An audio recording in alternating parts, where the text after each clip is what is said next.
ಬಂಧುಗಳೇ ನಮಸ್ಕಾರ, ಹೇಗಿದ್ರೆ ನೀವೆಲ್ಲರೂ? ನಾನು ಸುಬ್ರಹ್ಮಣ್ಯ ಎಸ್ ಹಂಡಿಗೆ. ಬಂಧುಗಳೇ, ನಿನ್ನೆ ಬೆಂಗಳೂರಿನಲ್ಲಿ ಜೋಡಿ ಕೊಲೆಯೊಂದು ನಡೆದಿದೆ. ಅಂದ್ರೆ ಇಬ್ಬರನ್ನ ಅತ್ಯಂತ ಬರ್ಬರವಾಗಿ ಸಾಯಿಸಲಾಗಿದೆ.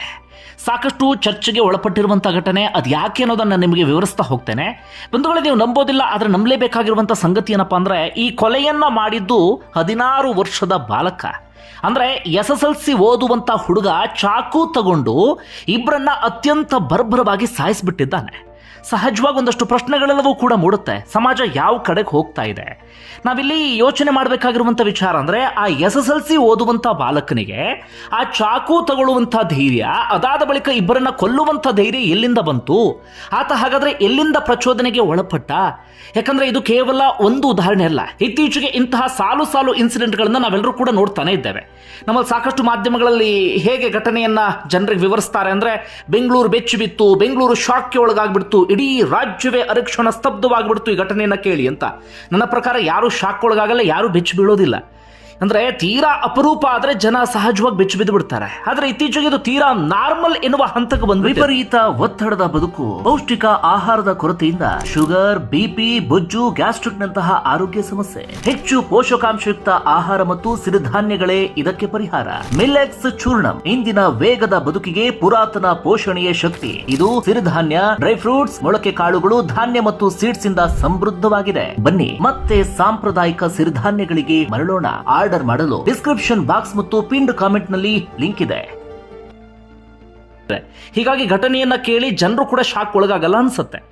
ಅಷ್ಟರ ಮಟ್ಟಿಗೆ ಇಂತಹ ಘಟನೆಗಳನ್ನ ನಾವು ಕೇಳುವಂತ ಪರಿಸ್ಥಿತಿ ಬಂದುಬಿಟ್ಟಿದೆ. ವೆಬ್ ಸಿರೀಸ್ಗಳಿಂದನೋ, ಸಿನಿಮಾಗಳಿಂದಲೋ, ಅಥವಾ ಈಗಿನ ಸೋಷಿಯಲ್ ಮೀಡಿಯಾದಿಂದಲೋ ಎಲ್ಲಿಂದ ಇನ್ಫ್ಲುಯೆನ್ಸ್ ಆಗ್ತಿದ್ದಾರೆ ಈ ಮಕ್ಕಳು ಒಂದು ಗೊತ್ತಾಗ್ತಾ ಇಲ್ಲ.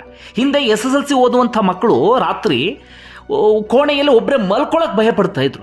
ಆದರೆ ಈಗ ಚಾಕು ತಗೊಂಡು ಇಬ್ಬರನ್ನ ಕೊಲೆ ಮಾಡುವ ಹಂತದವರೆಗೆ ಬಂದುಬಿಟ್ಟಿದ್ದಾರೆ. ಏನಿದು ಘಟನೆ? ಆ ಡೀಟೇಲ್ ಅನ್ನು ಗಮನಿಸ್ತಾ ಹೋಗೋಣ. ಬಂಧುಗಳೇ, ಘಟನೆ ನಡೆದಿದ್ದು ಬೆಂಗಳೂರಿನ ಪೀಣ್ಯ ಪೊಲೀಸ್ ಠಾಣೆ ವ್ಯಾಪ್ತಿಯ HMT ಲೇಔಟ್ ಸಮೀಪ ಇರುವಂಥ ತಿಗಳರ ಪಾಳ್ಯ ಎನ್ನುವಂಥ ಏರಿಯಾದಲ್ಲಿ. ಬಂಧುಗಳೇ, ಅಲ್ಲಿ ಛಾಯಾ ಅನ್ನುವಂಥವ್ರು ಒಬ್ಬರು ಇರ್ತಾರೆ. ಆ ಛಾಯಾ ಗಂಡ ಆಟೋ ಚಾಲಕರಾಗಿ ಕೆಲಸವನ್ನು ಮಾಡ್ತಿರ್ತಾರೆ. ಇದು ಛಾಯಾ ಫ್ಯಾಮಿಲಿ ಕತೆ. ಅವರ ಪಕ್ಕದಲ್ಲೇ ಯಮುನಾ ಅನ್ನುವಂಥವ್ರು ಇರ್ತಾರೆ. ಯಮುನಾ ಗಂಡ ಮಲ್ಲೇಗೌಡ ಅಂಥೇಳಿ, ಮಲ್ಲೇನಗೌಡ, ಅವರೊಂದು ಫ್ಯಾಬ್ರಿಕೇಶನ್ ಘಟಕವನ್ನು ಇಟ್ಕೊಂಡು ಕೆಲಸವನ್ನು ಮಾಡ್ತಿರ್ತಾರೆ. ಆರ್ಥಿಕವಾಗಿ ಸ್ಥಿತಿವಂತರಾಗಿದ್ದಂಥ ಕುಟುಂಬ ಅದು, ಯಮುನಾ ಮತ್ತೆ ಯಮುನಾ ಗಂಡ. ಈ ಎರಡೂ ಕುಟುಂಬದವರು ಕೂಡ ಅಕ್ಕಪಕ್ಕ ಇದ್ದ ಕಾರಣಕ್ಕಾಗಿ ಅಥವಾ ಎದುರುಬದ್ರ ಇದ್ದಂಥ ಕಾರಣಕ್ಕಾಗಿ ಬಹಳ ಚೆನ್ನಾಗಿರ್ತಾರೆ. ಅವ್ರ ನಡುವೆ ಒಳ್ಳೆ ಒಡನಾಟವೂ ಕೂಡ ಇರುತ್ತೆ. ಹಾಗೆ ಮಲ್ಲೇನಗೌಡ ಫ್ಯಾಮಿಲಿಯವರು ಸ್ವಲ್ಪ ಚೆನ್ನಾಗಿದ್ದಂಥ ಕಾರಣಕ್ಕಾಗಿ ಫೈನಾನ್ಷಿಯಲಿ ಅವರ ಫ್ಯಾಮಿಲಿಯಿಂದ ಇವರು ಸಾಲವನ್ನು ತೆಗೆದುಕೊಳ್ತಾ ಇದ್ರು. ಛಾಯಾ ಕುಟುಂಬದವರು ಸಾಲವನ್ನು ಕೂಡ ಸರಿಯಾದ ರೀತಿಯಲ್ಲಿ ತೀರಿಸ್ತಾ ಇದ್ರು. ಹೀಗಾಗಿ ಅವ್ರ ನಡುವಿನ ಒಡನಾಟ, ಬಾಂಧವ್ಯ ಎಲ್ಲವೂ ಕೂಡ ಚೆನ್ನಾಗಿರುತ್ತೆ. ಹೀಗೆ ಇದ್ದಿದ್ರೆ ಯಾವುದೇ ರೀತಿಯಲ್ಲೂ ಕೂಡ ಸಮಸ್ಯೆ ಇರ್ತಿರ್ಲಿಲ್ಲ. ಇವತ್ತೆಲ್ಲರೂ ಕೂಡ ನೆಮ್ಮದಿಯಾಗಿ ಜೀವನವನ್ನು ಸಾಗಿಸ್ತಾ ಇದ್ರು. ಆದರೆ ಬರ್ತಾ ಬರ್ತಾ ಏನಾಯ್ತು ಅಂದ್ರೆ, ಆ ಕುಟುಂಬದ ನಡುವೆ ಒಡನಾಟ ಜಾಸ್ತಿ ಆಗ್ತಾ ಇದ್ದ ಹಾಗೆ ಈ ಛಾಯಾ ಇರ್ತಾರಲ್ಲ, ಆಟೋ ಡ್ರೈವರ್ ಪತ್ನಿ, ಈ ಛಾಯಾ ಮಲ್ಲೇನಗೌಡ ಅಂದ್ರೆ ಯಮುನಾ ಎನ್ನುವಂತ ಆ ಮಹಿಳೆಯ ಗಂಡ, ಈ ಛಾಯಾ ಮತ್ತೆ ಮಲ್ಲೇನಗೌಡ ನಡುವೆ ಒಂದು ಸಂಬಂಧ ಶುರುವಾಗಿ ಬಿಡುತ್ತೆ. ಅದು ಹೋಗ್ತಾ ಹೋಗ್ತಾ ಬೇರೆ ಬೇರೆ ರೂಪವನ್ನು ಪಡೆಯೋದಕ್ಕೆ ಶುರುವಾಗಿಬಿಡುತ್ತೆ. ಈ ವಿಚಾರ ಯಮುನಾಗೆ ಗೊತ್ತಾಗುತ್ತೆ. ಸಹಜವಾಗಿ ಅವರು ನೊಂದುಕೊಳ್ತಾರೆ. ಆ ಕುಟುಂಬ ಚೆನ್ನಾಗಿದೆ ಅಂತ ಹೇಳಿ ಅವ್ರ ನಡುವೆ ಒಡನಾಟವನ್ನು ಬೆಳೆಸ್ಕೊಂಡು ಬಿಟ್ರೆ, ನನ್ನ ಗಂಡನ ಜೊತೆಗೆ ಅವರ ಅನೈತಿಕ ಸಂಬಂಧವನ್ನು ಇಟ್ಕೊಂಡು ಬಿಟ್ಟಿದ್ದಾರಲ್ಲ ಅಂತ. ಇತ್ತೋ ಇಲ್ವೋ ಗೊತ್ತಿಲ್ಲ. ಈಗ ಸದ್ಯಕ್ಕೆ ಆರೋಪದ ಹಂತದಲ್ಲಿ ಇದೆ. ಈಗ ಸದ್ಯ ಪೊಲೀಸ್ ಇಲಾಖೆ ಹೇಳ್ತಿರುವ ಪ್ರಕಾರ ಹೌದು ಇತ್ತು ಎನ್ನುವಂಥ ರೀತಿಯಲ್ಲಿ. ಒಟ್ಟಾರೆಯಾಗಿ ಛಾಯಾ ಮತ್ತು ಮಲ್ಲೇನಗೌಡ ನಡುವೆ ಆ ಸಂಬಂಧ ಬೇರೆ ಬೇರೆ ಹಂತವನ್ನು ಪಡೆದುಕೊಂಡು ಹೋಗಿರುತ್ತೆ. ಇದನ್ನು ಸಹಜವಾಗಿ ಯಮುನಾಗೆ ಸಹಿಸಿಕೊಳ್ಳೋದಕ್ಕೆ ಸಾಧ್ಯ ಆಗಿಲ್ಲ. ಹೀಗಾಗಿ ಇದೇ ವಿಚಾರಕ್ಕೆ ಸಂಬಂಧಪಟ್ಟ ಹಾಗೆ ಯಮುನಾ ಹಾಗೆ ಛಾಯಾ ನಡುವೆ ಗಲಾಟೆ ಆಗಿದೆ ಸಾಕಷ್ಟು ಬಾರಿ. ಹೆಚ್ಚು ಕಡಿಮೆ 1 ತಿಂಗಳ ಹಿಂದೆ ಈ ಬ್ಯಾಡ್ರಹಳ್ಳಿ ಪೊಲೀಸ್ ಠಾಣೆಗೆ ಹೋಗಿ ಯಮುನಾ ದೂರನ್ನು ಕೂಡ ಕೊಟ್ಟಿದ್ದಾರೆ ಇದೇ ವಿಚಾರಕ್ಕೆ ಸಂಬಂಧಪಟ್ಟ ಹಾಗೆ.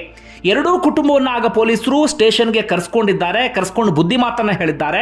ಅದಾದ ನಂತರ ಅವರ ನಡುವೆ ರಾಜಿ ಸಂಧಾನ ಅಂತದೆಲ್ಲವೂ ಕೂಡ ಆಗಿದೆ. ಹೀಗಾಗಿ ತಾತ್ಕಾಲಿಕವಾಗಿ ಆಗ ಆ ಸಮಸ್ಯೆ ಬಗೆಹರಿದಿದೆ ಅಥವಾ ಗಲಾಟೆಯೂ ಕೂಡ ನಿಂತು ಹೋಗಿಬಿಟ್ಟಿತ್ತು. ಆದರೆ ಸ್ವಲ್ಪ ದಿನ ಆಗ್ತಾ ಇದ್ದ ಹಾಗೆ ಮತ್ತೊಮ್ಮೆ ಇದೇ ವಿಚಾರಕ್ಕೆ ಸಂಬಂಧಪಟ್ಟ ಹಾಗೆ ಜಗಳ ನಡೆಯೋದಕ್ಕೆ ಆರಂಭ ಆಗಿದೆ. ಹೆಚ್ಚು ಕಡಿಮೆ ಪ್ರತಿದಿನ ಜಗಳ ನಡೆದಾಗ ನಡೀತಾ ಇತ್ತಂತೆ ಯಮುನಾ ಮತ್ತೆ ಛಾಯಾ ನಡುವೆ. ಹೀಗಿದ್ದಾಗಲೇ ನಿನ್ನೆ ಏನಾಗಿದೆ ಅಂದ್ರೆ, ಯಮುನಾ ಮತ್ತೆ ಛಾಯಾ ನಡುವೆ ಇದೇ ವಿಚಾರಕ್ಕೆ ಸಂಬಂಧಪಟ್ಟ ಹಾಗೆ ಫೋನ್ನಲ್ಲಿ ಗಲಾಟೆ ಶುರುವಾಗಿದೆ. ಇದನ್ನು ನೋಡಿ ನೋಡಿ ನೋಡಿ ಈ ಛಾಯಾ ಮಗ 16 ವರ್ಷದ ಬಾಲಕ ಬೆಸತ್ತು ಹೋಗಿಬಿಟ್ಟಿದ್ದ. ಆತನು ಕೂಡ ಪ್ರತಿನಿತ್ಯ ಇಂಥದನ್ನೆಲ್ಲವನ್ನು ಕೂಡ ಕೇಳಿಸ್ಕೊಳ್ತಾನೆ ಇದ್ನಲ್ಲ. ಹೀಗಾಗಿ ಆತನ ಮನಸ್ಸಿಗೆ ಅದು ಏನು ಬಂದಿತ್ತು ಏನೋ ಗೊತ್ತಿಲ್ಲ. ಹೀಗಾಗಿ ಆತ ಏನು ಮಾಡ್ತಾನೆ ಅಂದರೆ, ತನ್ನ ತಾಯಿಯಿಂದ ಫೋನನ್ನು ಕಿತ್ಕೊಂಡು ಯಮುನಾಗೆ ಆವಾಜನ್ನು ಹಾಕಿಬಿಡ್ತಾನೆ ಆತ.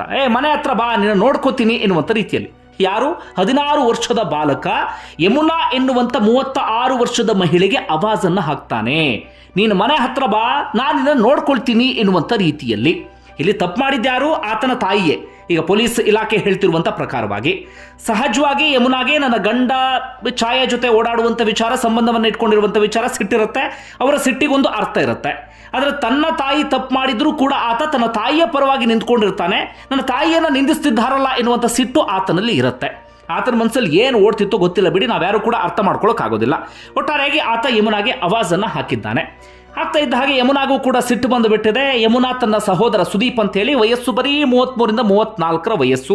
ಸುದೀಪ್ನನ್ನ ಕರ್ಕೊಂಡು ಸೀದಾ ಛಾಯಾ ಮನೆ ಹತ್ರ ಬಂದಿದ್ದಾರೆ. ಮನೆ ಹತ್ರ ಗಲಾಟೆ ಸ್ವಲ್ಪ ಜೋರಾಗಿ ನಡೆಯೋದಕ್ಕೆ ಶುರುವಾಗಿದೆ. ಹೀಗೆ ಗಲಾಟೆ ನಡೀತಾ ಇದ್ದಂಥ ಸಂದರ್ಭದಲ್ಲೇ ಈತ ಏನು ಮಾಡಿದ್ದಾನೆ, 16 ವರ್ಷದ ಬಾಲಕ ಚಾಕು ತಗೊಂಡು ಬಂದು ಯಮುನಾಗೆ ಹಾಗೆ ಯಮುನಾ ಸಹೋದರ ಸುದೀಪ್ಗೆ ಮನಸ್ಸಿಗೆ ಬಂದ ಹಾಗೆ ಇರಿಯುವಂಥ ಕೆಲಸವನ್ನ ಮಾಡಿದ್ದಾನೆ. ಆತನ ಆ ಕ್ರೂರ ಮನಸ್ಥಿತಿ ಎಲ್ಲಿಯವರೆಗೆ ಇತ್ತು ಅಂದರೆ, ಆತನ ಅಪ್ಪ ಬರುವವರೆಗೂ ಕೂಡ ಆತ ಮನೆಯ ಡೋರನ್ನು ತೆಗೆದಿರಲಿಲ್ಲ. ಆ ಡೋರ್ ತೆಗೆಯುವವರೆಗೂ ಕೂಡ ಯಮುನಾಗೆ ಚುಚ್ಚುತ್ತಾನೆ ಇದ್ದಂತೆ. ಅಂದರೆ ನನ್ನ ತಾಯಿಗೆ ನೀನು ನಿಂದಿಸ್ತೀಯ, ನನ್ನ ತಾಯಿಗೆ ಬೈತೀಯ ಅಂಥೇಳಿ ಆತ ನಿರಂತರವಾಗಿ ಚುಚ್ಚುವಂಥ ಕೆಲಸವನ್ನು ಮಾಡಿದ್ದಾನೆ. ಈ ರೀತಿಯಾಗಿ ಇಬ್ಬರನ್ನು ಕೂಡ ಬರ್ಬರವಾಗಿ ಕೊಂದು ಬಿಟ್ಟಿದ್ದಾನೆ. ನಾನು ಮತ್ತೆ ಮತ್ತೆ ಅದನ್ನೇ ಹೇಳ್ತಾ ಇದ್ದೀನಿ. 16 ವರ್ಷದ ಬಾಲಕ ಕೊಂದಿದ್ದು ಯಾರನ್ನ ಹೇಳಿ? 36 ವರ್ಷದ ಯಮುನಾ, ಹಾಗೆ 34 ವರ್ಷದ ಸುದೀಪ್. ಈತನಿಗಿಂತ ಹೆಚ್ಚು ಕಡಿಮೆ 2ರಷ್ಟು ವಯಸ್ಸಾಗಿರುವಂಥವರನ್ನು ಆತ ಬಹಳ ಆರಾಮಾಗಿ ಸುಲಭವಾಗಿ ಕೊಂದು ಬಿಟ್ಟಿದ್ದಾನೆ. ಇದನ್ನು ನೋಡ್ತಾ ಇದ್ದಾಗ ಪೊಲೀಸರು ಹೇಳ್ತಿರುವ ಪ್ರಕಾರ ತಕ್ಷಣಕ್ಕೆ ಆತನಿಗೆ ಯಾವುದೋ ಟ್ರಿಗರ್ ಆಗಿ ಅಥವಾ ಸಿಟ್ಟಾಗಿ ಆತ ಈ ರೀತಿ ಮಾಡಿರುವ ಸಾಧ್ಯತೆ ಕಡಿಮೆ. ಆತ ಮುಂಚೆನೇ ಏನೋ ಪ್ಲಾನ್ ಮಾಡ್ಕೊಂಡ ರೀತಿಯಲ್ಲಿ ಕಾಣಿಸ್ತಾ ಇದೆ ಎನ್ನುವಂಥ ರೀತಿಯಲ್ಲಿ. ಮುಂಚೆನೇ ಆತ ಚಾಕುವನ್ನು ತಂದಿಟ್ಕೊಂಡಿರಬಹುದು, ಅಥವಾ ಅಡುಗೆ ಮನೆಯಲ್ಲಿ ಸಿಕ್ಕಿರುವಂಥ ಚಾಕು ತಗೊಂಡ ಏನೋ ಗೊತ್ತಿಲ್ಲ. ಆದರೆ ಇದೆಲ್ಲವನ್ನು ಕೂಡ ನೋಡ್ತಾ ಇದ್ದಾಗ ಪೊಲೀಸರು ಹೇಳ್ತಾ ಇರೋದು, ಮೊದಲೇ ಆತ ಏನೋ ಪ್ರೀ ಪ್ಲಾನ್ ಮಾಡಿರಬಹುದು ಎನ್ನುವಂಥ ರೀತಿಯಲ್ಲಿ. ಸರಿಯಾದಂಥ ಹರಿತವಾದಂಥ ಚಾಕುವನ್ನು ತಂದಿಟ್ಕೊಂಡು ಅವರನ್ನು ಮನೆ ಬಳಿ ಜಗಳಕ್ಕೆ ಬರುವಂತೆ ಆಹ್ವಾನವನ್ನು ಕೊಟ್ಟು ಅದಾದರಿತ ಬಳಿಕ ಆತ ಇರದಿರಬಹುದು ಎನ್ನುವ ರೀತಿಯಲ್ಲಿ. ಆತ ಒಟ್ಟಾರೆಗೆ ಆತನಿಗೆ ಏನಾಯ್ತೋ ಗೊತ್ತಿಲ್ಲ. ಒಂದು ಆತನ ತಾಯಿಗೆ ಬೈತಿದ್ದಾರೆ ಎನ್ನುವಂಥ ಸಿಟ್ಟಿನ ಕಾರಣಕ್ಕಾಗಿಯೋ, ಅಥವಾ ಪ್ರತಿದಿನ ಜಗಳ ಆಗ್ತಿದೆ ಅಂತ ಹೇಳಿ ಆತ ಬೆಸತ್ತು ಹೋಗಿಬಿಟ್ಟಿದ್ನೋ, ಅಥವಾ ಇನ್ಯಾವುದೋ ಬೇರೆ ಕಾರಣಕ್ಕಾಗಿ ಆತ ಮನಸ್ಸಿನ ಒಳಗಡೆ ಅವ್ರ ವಿರುದ್ಧ ದ್ವೇಷವನ್ನು ಬೆಳೆಸ್ಕೊಂಡಿದ್ನೋ ಗೊತ್ತಿಲ್ಲ. ಕಾರಣ ಏನೇ ಇರಲಿ, 16 ವರ್ಷದ ಬಾಲಕ ಚಾಕು ತಗೊಂಡು ಇಬ್ಬರನ್ನ ಇರಿತಾನೆ ಅಂದರೆ ಅದು ಯಾವುದೇ ಕಾರಣಕ್ಕೂ ಸಾಮಾನ್ಯವಾದಂಥ ವಿಚಾರ ಅಲ್ವೇ ಅಲ್ಲ. ಸದ್ಯ ಆತನನ್ನು ಪೊಲೀಸರು ವಶಕ್ಕೆ ತೆಗೆದುಕೊಂಡಿದ್ದಾರೆ. ಆತನ ತಾಯಿಯನ್ನು ಕೂಡ ವಶಕ್ಕೆ ತೆಗೆದುಕೊಂಡಿದ್ದಾರೆ. ಇಷ್ಟೆಲ್ಲ ಘಟನೆ ಆಗ್ತಾ ಇದ್ದ ಹಾಗೆ ಮೃತ ಯಮುನಾ ಮಗಳು ಆಸಿಡನ್ನು ಕುಡಿದು ಬಿಟ್ಟಿದ್ದಾರೆ. ಪ್ರಾಣವನ್ನು ಕಳ್ಕೊಳ್ಳೋಕೆ ಪ್ರಯತ್ನ ಪಟ್ಟಿದ್ದಾರೆ. ಅವರನ್ನು ಕೂಡ ಇದೀಗ ಆಸ್ಪತ್ರೆಗೆ ದಾಖಲಿಸಿ ಚಿಕಿತ್ಸೆಯನ್ನು ಕೂಡ ಕೊಡಲಾಗ್ತಾ ಇದೆ. ಒಟ್ಟಾರೆಯಾಗಿ ಎರಡೂ ಫ್ಯಾಮಿಲಿಯಲ್ಲೂ ಕೂಡ ಒಂದು ರೀತಿಯಲ್ಲಿ ಬೇರೆ ಬೇರೆ ರೀತಿಯಲ್ಲಿ ಸಮಸ್ಯೆಗಳೆಲ್ಲವೂ ಕೂಡ ಉಂಟಾಗಿಬಿಟ್ಟಿದೆ. ಒಂದು ಫ್ಯಾಮಿಲಿಯಲ್ಲಿ ಓರ್ವ ಕೊಲೆಗಾರ ಸೃಷ್ಟಿಯಾಗಿಬಿಟ್ರೆ, ಇನ್ನೊಂದು ಫ್ಯಾಮಿಲಿಯಲ್ಲಿ ಇಬ್ಬರು ಅನ್ಯಾಯವಾಗಿ ಸಾವನ್ನಪ್ಪುವಂಥ ಪರಿಸ್ಥಿತಿ ಎಲ್ಲವೂ ಕೂಡ ಎದುರಾಗಿ ಬಿಟ್ಟಿದೆ. ಇತ್ತೀಚೆಗಂತೂ ಇಂತಹ ಘಟನೆಗಳನ್ನು ನಾವು ಸಾಲು ಸಾಲಾಗಿ ನೋಡ್ತಾ ಇದ್ದೇವೆ. ಆ ಕಾರಣಕ್ಕಾಗಿ ಹೇಳ್ತಿರೋದು, ದಯವಿಟ್ಟು ನಿಮ್ಮ ಮಕ್ಕಳ ಬಗ್ಗೆ ಸ್ವಲ್ಪ ಮಟ್ಟಿಗೆ ಎಚ್ಚರಿಕೆಯಿಂದ ಇರಿ. ಇಲ್ಲೇನೋ ಬೇರೆ ವಿಚಾರ ಬಿಡಿ, ಅಂದರೆ ಇದು ಬೇರೆ ಯಾವುದೋ ಕಾರಣಕ್ಕಾಗಿ 16 ವರ್ಷದ ಬಾಲಕ ಚಾಕು ತಗೊಂಡ ಇಬ್ಬರನ್ನ ಕೊಂದ. ಆದರೆ ಇತ್ತೀಚೆಗೆ ಏನಾಗ್ತಿದೆ ಅಂದರೆ ಇಂತಹ ಸಂಖ್ಯೆ ಜಾಸ್ತಿ ಆಗೋದಕ್ಕೆ ಶುರುವಾಗಿದೆ. ಕಾರಣಗಳು ಬೇರೆ ಬೇರೆ ಇರುತ್ತೆ. ಅಂದರೆ ಸಣ್ಣ ಪುಟ್ಟ ವಿಚಾರಕ್ಕೂ ಚಿಕ್ಕ ಮಕ್ಕಳು ಟ್ರಿಗರ್ ಆಗ್ತಿದ್ದಾರೆ. ಬರೀ ಟ್ರಿಗರ್ ಆಗೋದು ಮಾತ್ರ ಅಲ್ಲ, ಅದನ್ನು ಇನ್ನೊಂದು ಹಂತಕ್ಕೆ ತೆಗೆದುಕೊಂಡು ಹೋಗ್ತಿದ್ದಾರೆ. ಅಂದರೆ ಇನ್ನೊಬ್ಬರ ಪ್ರಾಣ ತೆಗೆಯುವ ಹಂತಕ್ಕೂ ಕೂಡ ಹೋಗ್ತಾ ಇದ್ದಾರೆ. ಅದೆಷ್ಟೋ ಮಕ್ಕಳು ಸಣ್ಣ ಸಣ್ಣ ಪ್ರಾಣಿಗಳನ್ನು ಕಂಡ್ರೆ ಹೆದರು ಓಡ್ತವೆ, 16-17 ವರ್ಷದ ಮಕ್ಕಳು. ಅದರ ಅಂಥದ್ರಲ್ಲಿ ಈತ ಚಾಕು ತಗೊಂಡು ಇಬ್ಬರನ್ನ ಸಾಯಿಸಿಬಿಟ್ಟಿದ್ದಾನೆ ಅಂದರೆ ಇದಕ್ಕೆ ಪ್ರಮುಖವಾದಂಥ ಕಾರಣ ಇತ್ತೀಚೆಗೆ ಬರ್ತಿರುವಂಥ ಸಿನಿಮಾಗಳು, ಇತ್ತೀಚೆಗೆ ಬರ್ತಿರುವಂಥ ವೆಬ್ ಸೀರೀಸ್ಗಳು, ಒಂದಷ್ಟು ಸೋಷಿಯಲ್ ಮೀಡಿಯಾ ಕಾಂಟೆಂಟ್ಗಳು. ಇದನ್ನು ನೋಡಿ ನೋಡಿ ನೋಡಿ ಮಕ್ಕಳು ಒಂಥರ ಯಾವಾಗಲೂ ಒಂದು ರೀತಿ ಟ್ರಿಗರ್ ಆಗಿರೋ ರೀತಿಯಲ್ಲಿ ಇರ್ತಾರೆ. ಸಣ್ಣ ಪುಟ್ಟ ವಿಚಾರಕ್ಕೆ ಕೈ ಎತ್ತೋದು, ದೊಡ್ಡವರು ಬುದ್ಧಿವಾದನೆ ಹೇಳಿದ್ರೆ ಅವರಿಗೆ ತಿರುಗಿಸಿ ಹೊಡೆಯೋದು, ಅವರಿಗೆ ತಿರುಗಿಸಿ ಬೈಯೋದು, ಈ ಹಂತಕ್ಕೆ ಹೋಗಿಬಿಟ್ಟಿದ್ದಾರೆ. ಹೀಗಾಗಿ ಮಕ್ಕಳ ವಿಚಾರದಲ್ಲಿ ದಯವಿಟ್ಟು ಎಚ್ಚರಿಕೆಯಿಂದ ಇರಿ. ಬಂಧುಗಳೇ, ನೀವೇನಂತೀರಿ ಕಮೆಂಟ್ ಬಾಕ್ಸಲ್ಲಿ ಮೆನ್ಷನ್ ಮಾಡಿ. ಧನ್ಯವಾದ ವಿಡಿಯೋ ನೋಡಿದ್ದಕ್ಕಾಗಿ.